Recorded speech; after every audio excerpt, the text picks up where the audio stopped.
Hey there. Poverty is a serious problem in many countries.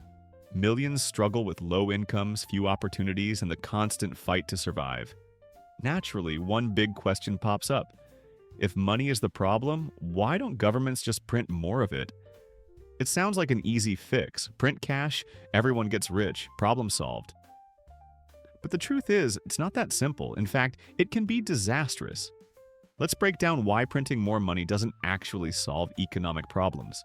When you ask people about printing money, they'll likely say, it causes inflation. So, what exactly is inflation?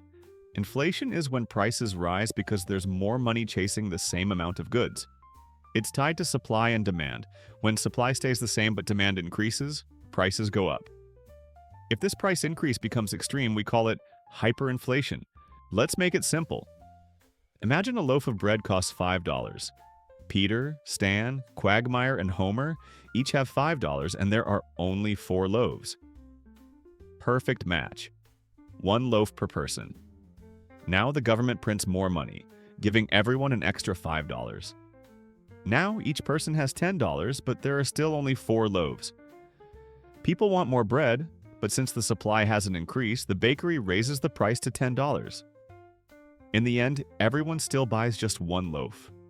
Only now it costs double. They aren't richer because the supply of goods didn't change. And it doesn't stop there. The bakery now has more cash and wants more wheat to bake bread. But wheat is limited, so farmers raise wheat prices. That pushes bread prices even higher. The cycle keeps going, and that's inflation. Example 1. Weimar Germany, 1920s. After World War I, Germany was devastated. Infrastructure destroyed, debts to pay, and massive reparations under the Treaty of Versailles. With little money left, the government started printing more to cover costs. Prices spiraled out of control, doubling every few hours by late 1923. People needed wheelbarrows of cash just to buy bread. In January, bread cost 250 marks. By November, it was 200 billion marks. Savings were wiped out and the economy collapsed. Example 2. Zimbabwe, 2007 to 2008. Zimbabwe's leader, Robert Mugabe, redistributed farmland from experienced white farmers to new owners who lacked resources and training. Food production crashed, unemployment soared, and the government printed money to cover expenses. By 2008, inflation hit 89.7 sextillion% per year. The Zimbabwean dollar became worthless. People carried huge stacks of bills for basic groceries, and prices could double in a single day. Example 3. Venezuela, 2016. Venezuela had massive oil wealth but relied almost entirely on oil exports. When oil prices crashed after 2008, the economy collapsed. Instead of cutting subsidies, the government printed money to maintain them. Inflation skyrocketed, the currency became worthless, and cash was so useless people literally threw it away. Even with valuable resources like oil, reckless money printing led to disaster. It's not just these 3. Hungary, Yugoslavia, and others have faced the same fate. The lesson?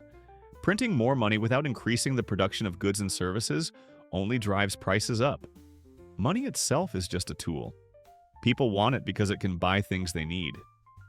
But if there's nothing to buy, or if prices explode, money loses its value. You can't eat cash. Some might ask, what if governments print money just to pay foreign debt?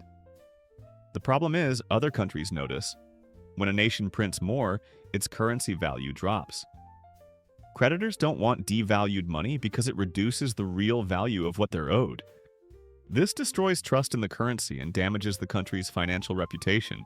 The way to fix poverty and economic problems isn't by creating more money. It's by creating more value. That means investing in education, building infrastructure, supporting innovation and technology, helping businesses grow. When production rises alongside demand, prices stay stable. People earn money through jobs, spend it wisely, and healthy competition keeps costs fair. This is exactly how countries like Japan and South Korea grew from struggling economies to global powerhouses. So next time someone says, "Why don't we just print more money?" You know the answer. It's not about having more money, it's about having more goods, services, and opportunities.